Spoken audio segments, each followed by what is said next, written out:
राज़ी गढ़ी खेरे तालखे में नादरा जी ऑफिस न होने सबब शहरी पंहिंजा सुञाणपकार ठाराइण लाइ परेशान आहिनि। सनावला बिरोही जी रिपोर्ट ॾिसूं था। जी नाज़रीन, 1932 खां तालके जो दर्जो मिलंदड़ गढ़ी खेरो अॼु बि ज़िंदगी जे केतिरे ई बुनियादी सहूलियतनि खां महरूम आहे।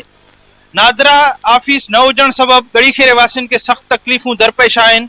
इन सिलसिले में शहर वासियुनि सां ॻाल्हाईंदासीं त उन्हनि खे कहिड़ियूं मुश्किलातूं दरपेश आहिनि।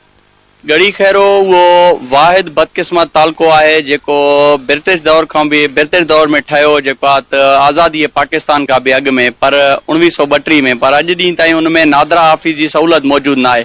वारा जेको चंद साल पहिरियां जंहिंखे तालके जो दर्जो ॾिनो वियो उनजे बि MPA उते पंहिंजो नादरा मंज़ूर कराए छॾी। असां वटि अलाए छो हुकुमरान जमायतूं इहे नथियूं चाहिनि।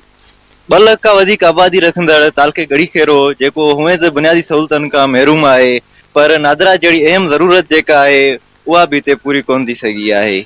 असीं मुतालबो था कयूं वफ़ाक़ी हुकूमत खां त नादरा ऑफिस फिलफोर तौर तालके गढ़ी खेरो में मंज़ूर कई वञे। छो त गढ़ी खेरो अंग्रेज़नि जे दौर खां वठी तालके जी हैसियत रखे थो।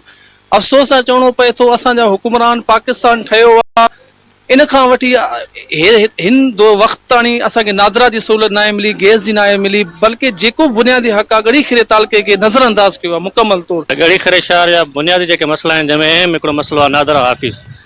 1932 खां वठी असांजो पुराणो तालको अंग्रेज़ जे टाइम जो वठी तालको असांजो गढ़ी खेरो असांजो नादरा ऑफिस खां महरूम आहे। कैमरामैन टीम सां गॾु सनावला बिरोही, धरती TV न्यूज़, गढ़ी खेरो।